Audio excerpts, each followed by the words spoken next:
तो चलिए आइए आइए आज की वीडियो स्टार्ट करते हैं। आज की वीडियो में हम बेसिकली पढ़ेंगे प्रकाश के बारे में। ठीक है, तो प्रकाश जो है फिजिक्स का पहला चैप्टर है। इस चैप्टर में हम प्रकाश और उसके संदर्भ में जो अन्य बातें हैं उनको समझने का प्रयास करेंगे। इस पूरे चैप्टर को हम लगभग 2 से 3 वीडियो में समाप्त करने का भी प्रयास करेंगे। ठीक है, तो चलिए आइए, इसका पहला टॉपिक है प्रकाश।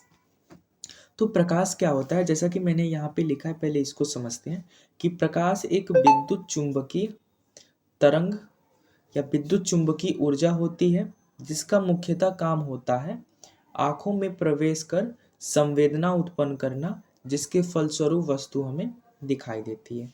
यानी प्रकाश है क्या? तो प्रकाश एक प्रकार का क्या है? चुंबकीय ऊर्जा है। क्या है? कैसा ऊर्जा? चुंबकीय ऊर्जा। तो ये ध्यान में रखिएगा कि प्रकाश क्या है? एक प्रकार की चुंबकीय ऊर्जा। और ये चुंबकीय ऊर्जा है तो ये क्या करती है? आंखों में प्रवेश कर संवेदना उत्पन्न करती है। क्या करती है? आंखों में क्या करती है? संवेदना। आंखों आंखों में क्या करती है? संवेदना। देखिए, संवेदना का सिंपल सा मतलब होता है कि हमारे आंखों को उत्तेजित करती है। जैसे आइए हम देखते हैं एक एग्जाम्पल कि मान लीजिए कि कोई वस्तु हमें दिखाई कैसे देता है, उस पे हम चर्चा करते हैं। जैसे मान लीजिए यहाँ पे रखा हुआ है एक कोई बुक। तो इस बुक को हम देखने में आ, हमारी आंखें और प्रकाश किस प्रकार सहयोग करते हैं, इस पे हम चर्चा करते हैं। तो देखिए, बुक को देखने के लिए सबसे पहले हमें यहाँ पर एक प्रकाश स्रोत की आवश्यकता होती है। वो कुछ भी हो सकता है, सूर्य का प्रकाश हो सकता है या किसी बल्ब का प्रकाश। तो हम बल्ब के प्रकाश को लेते हैं। तो बल्ब का प्रकाश से क्या होता है? प्रकाश उत्सर्जित होता है। और प्रकाश हमेशा किस रूप में? तरंग के रूप में। और कैसा तरंग? चुंबकीय तरंग। ध्यान रखिएगा कि प्रकाश किस रूप में उत्तेजित होता है? एक तरंग के रूप में। तो ये तरंग के रूप में चल करके सीधी चलती है प्रकाश। ठीक है, तो तरंग के रूप में चल करके इस वस्तु से टकराती है, यानी प्रत्येक बिंदु से टकराती है। और टकरा करके क्या होती है? इससे परावर्तित होती है। और परावर्तित होकर क्या होती है? हमारे आंखों में प्रवेश करती है। और प्रवेश करके हमारे आंखों को क्या करती है? उत्तेजित करती है। और जिसके फलस्वरूप हमें क्या होता है? वस्तु दिखाई देती है। तो वस्तु के दिखने के पीछे कारण क्या होता है? प्रकाश। तो प्रकाश किस किस प्रक्रिया के द्वारा वस्तु को दिखाई देने में सहायता करता है? क्यों? क्योंकि यह तरंग के रूप में चलता है। और जब तरंग के रूप में चलेगा तो ये वस्तु से टकराएगा। और टकराने के बाद क्या करता है? हमारे आंखों में संवेदना उत्पन्न करता है। ठीक है, तो ये होता है प्रकाश। तो आइए कुछ और बातें कर लेते हैं प्रकाश पे। तो प्रकाश क्या है? ये परिभाषा क्लियर हुई। फिर आगे देखते हैं, प्रकाश स्वयं नहीं दिखाई देता। यानी जो हम प्रकाश का मार्ग है कि अगर कोई वस्तु से टकरा कर आ रहा है तो हम उसके मार्ग को नहीं देख सकते। हमें क्या दिखाई देगा? केवल वो वस्तु। ठीक है, तो ये प्रकाश के गुण में हम रख सकते हैं। दूसरा देखेंगे कि प्रकाश जो होता है, इसको चलने के लिए किसी माध्यम की आवश्यकता नहीं होती। माध्यम का मतलब होता है कि एक ऐसी अवस्था जहां पर कुछ कण वगैरह या कुछ अन्य चीजें होती, यानी प्रकाश को चलने के लिए माध्यम की आवश्यकता नहीं होती। क्यों? क्योंकि ये विद्युत चुंबकीय तरंग होता है। ठीक है, फिर आगे देखते हैं, प्रकाश सबसे ज्यादा तेज कहाँ चलेगा? जहां कोई माध्यम ना हो। ठीक है, यानी निर्वात को हम मान सकते हैं। निर्वात में प्रकाश की चाल कितनी होती है? 3 × 10⁸ मीटर प्रति सेकेंड। ठीक है, तो आइए देखते हैं आगे। निर्वात और माध्यम ये क्या है?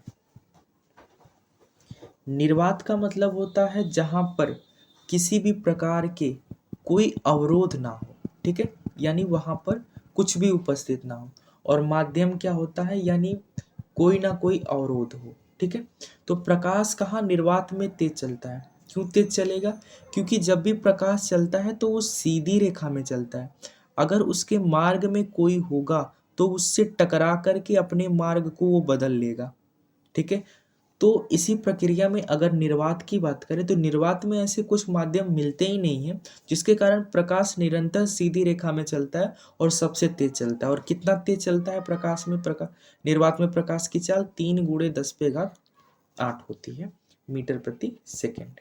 ठीक है, लेकिन माध्यम की बात करें तो माध्यम में क्या होता है, कोई वस्तु होता है या कोई कण होता है जिसके कारण प्रकाश जब इससे टकराती है तो ये परिवर्तित हो जाती है और अपने मार्ग में जो होती है सीधी रेखा में चलने के कारण तो ये परावर्तित होकर के यहाँ से यहाँ तक जाने में मान लीजिए तो इसमें 3 × 10⁸ मीटर प्रति सेकेंड के चाल से चल रही है, तो इसमें इसकी चाल क्या हो जाती है, धीमी हो जाती है। किस कारण, क्योंकि ये वस्तु से टकरा करके परावर्तित हो जाती है। ठीक है, ये क्लियर हुआ। फिर आगे देखते हैं प्रकाश के अन्य गुण में, इसमें है प्रकाश का परावर्तन। देखिए, परावर्तन प्रकाश की एक परिघटना होती है और ये कैसी परिघटना होती है, तो इसको पहले परिभाषा पढ़ते हैं कि जब कोई प्रकाश की किरण किसी चिकने तल पर टकराती है तो टकराने के उपरांत वो उसी माध्यम में वापस लौट जाती है। इसी प्रकाश के इसी परिघटना को हम क्या कहते हैं, प्रकाश का परावर्तन कहते हैं। जैसे मान लीजिए कि एक हम चिकना तल लें, चिकना तल का मतलब होता है एकदम प्लेन तल जिस पर एक भी खुरदुरा निशान ना हो। जैसे कि आईना का ऊपरी तल होता है ना जिसमें हम अपने शक्ल वगैरह देखते हैं, उसी को मान लीजिए वो चिकना तल है। तो चिकने तल पे जब भी कोई प्रकाश गिरता है ना, तो मान लीजिए ऐसे गिरा प्रकाश, तो ये क्या करेगा, इससे टकराएगा और टकरा करके इसी माध्यम में, माध्यम का मतलब है कि यहाँ से जहाँ से स्रोत आ रही है ना, ये एक माध्यम है, यहाँ से प्रकाश आया, टकराया, फिर इसी माध्यम में वापस लौट जाता है। तो प्रकाश की इसी परिघटना को हम क्या कहते हैं, प्रकाश का परावर्तन। तो परावर्तन क्या है, इसके लिए एक चिकना तल चाहिए और एक प्रकाश स्रोत चाहिए। इससे जब हम प्रकाश उत्सर्जित करते हैं तो चिकने तल पे टकराती है और टकरा करके इसी माध्यम में वापस लौट जाती है, और प्रकाश के इसी परिघटना को हम क्या कहते हैं, प्रकाश का परावर्तन। फिर आगे देखते हैं कि परावर्तन के कुछ नियम होते हैं, वो नियम क्या है, उस नियम पे हम बात करते हैं। तो परावर्तन के देखिए 2 नियम होते हैं। कितने होते हैं, परावर्तन के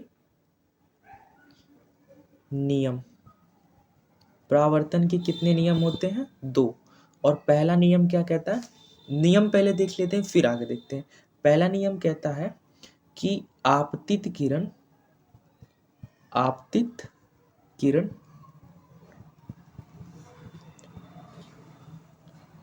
परावर्तित किरण तथा अभिलंब, ठीक है, तीनों एक ही तल पे होते हैं, तीनों एक ही तल पर होते हैं। ठीक है, क्या है, आपतित किरण, परावर्तित किरण और अभिलंब तीनों क्या होते हैं, एक ही तल पे होते हैं। यह है परावर्तन का फर्स्ट नियम। इसको हम एक्सप्लेन करता हूँ कैसे, कि देखिए इसमें मैंने 3 शब्द यूज किया, एक है आपतित किरण, दूसरा है परावर्तित किरण और तीसरा है अभिलंब।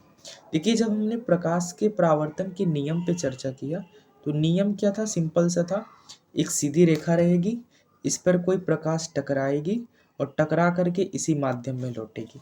तो यानी जो प्रकाश यहाँ से मान लीजिए हम लाइट से प्रकाश को ला रहे हैं, तो प्रकाश को हम जिससे ला रहे हैं वो स्रोत है कोई, तो प्रकाश स्रोत से जो प्रकाश आती है उसको हम नाम देते हैं आपतित किरण। क्या नाम देते हैं, आपतित किरण। और जब प्रकाश इससे टकराती है और टकरा करके इस माध्यम में वापस लौटती है तो इसको नाम देते हैं हम परावर्तित किरण, परावर्तित किरण। ठीक है, और आपतित किरण और परावर्तित किरण के बीचों बीच ऐसे हम लाइन खींच दें, इसी को नाम देते हैं अभिलंब। क्या नाम देते हैं इसको, अभिलंब। लंब का मतलब क्या होता है, 90 डिग्री कोण बनाना। तो वही क्या है, आपतित किरण जो है और परावर्तित किरण, इसके बीच में अगर 90 डिग्री का कोण बना दे वही होता है अभिलंब। तो देखिए पहला है आपतित किरण, परावर्तित किरण और अभिलंब। क्या होते हैं, तीनों एक ही तल पे। एक ही तल का मतलब होता है एक पॉइंट पे निश्चित, यानी आपतित किरण भी एक ही पॉइंट पे है, परावर्तित और अभिलंब ये होता है परावर्तन का प्रथम नियम। फिर परावर्तन का एक और नियम होता है, नियम नंबर 2। इस नियम में क्या होता है, नियम नंबर 2 पे चर्चा करें। तो नियम नंबर 2 हमें ये कहता है कि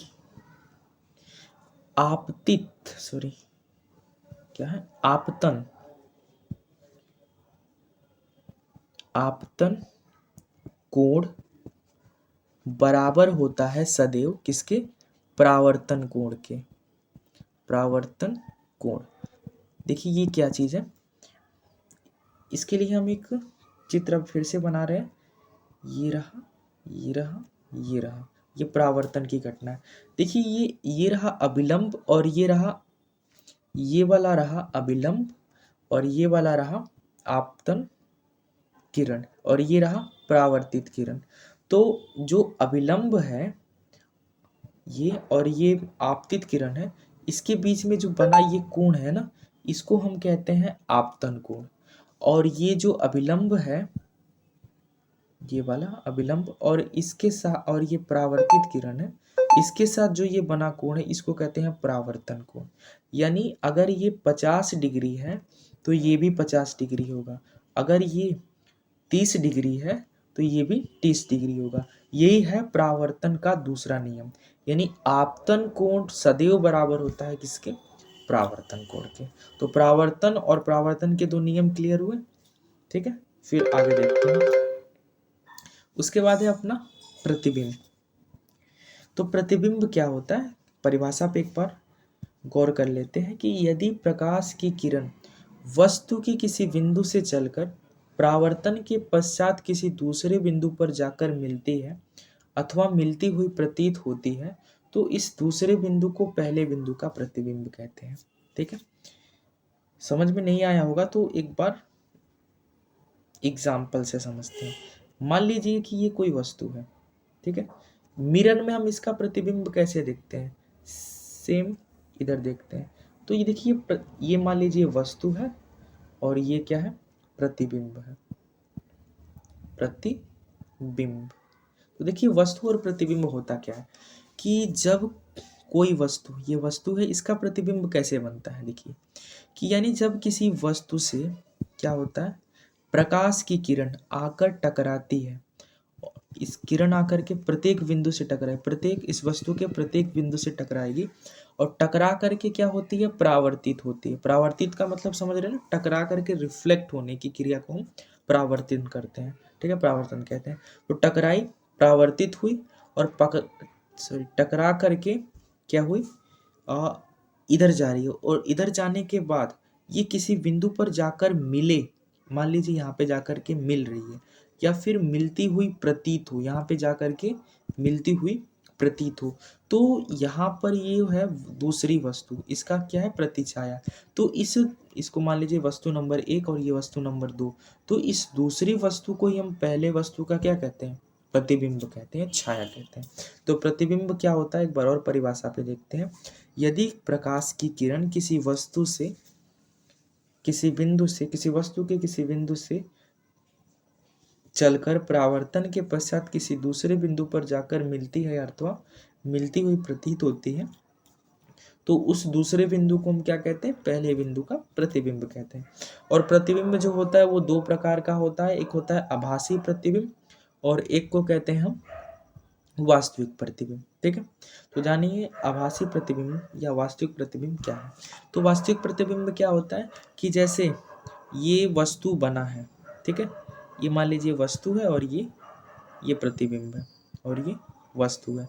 अगर प्रकाश की किरण यहाँ से चल करके वास्तव में जाकर यहाँ पे मिलेगी तो ये वास्तविक होगा। जैसे देखिए, यदि कोई प्रकाश की किरण वस्तु के किसी बिंदु से चलकर परावर्तन के पश्चात किसी दूसरे बिंदु पर वास्तव में जाकर मिलती है, तो इस दूसरे बिंदु को पहले बिंदु का वास्तविक प्रतिबिंब कहते हैं। और आभासी इसका उल्टा होता है, जाकर के मिले ना, क्या होती है, देखिए यदि बिंदु वस्तु से चलने वाली प्रकाश की किरण परावर्तन के पश्चात किसी दूसरे बिंदु पर जाकर मिलती हुई प्रतीत होती है, तो उस दूसरे बिंदु को पहले बिंदु का आभासी प्रतिबिंब कहते हैं। यानी क्या हो, अगर ये वस्तु है, सॉरी, ये प्रतिबिंब और ये वस्तु है, तो अगर वस्तु से प्रकाश टकराकर यहाँ पर वास्तव में जाकर के मिल रही है तो इसको हम इसका क्या कहेंगे, इसको इसका प्रतिबिंब कहेंगे। किसका, कैसा प्रतिबिंब, वास्तविक। और ये मिलती हुई प्रतीत होगी ये वाली, तो ये इसको हम क्या कहेंगे, आभासी प्रतिबिंब। तो यही होता है वास्तविक और यही होता है आभासी प्रतिबिंब। ठीक है, तो आज की क्लास यहीं रखते हैं। बाकी समतल दर्पण और फिर गोलीय दर्पण और उसके संदर्भ में कुछ परिभाषाएं हैं उसको हम अगले वीडियो में करेंगे। ठीक है, धन्यवाद।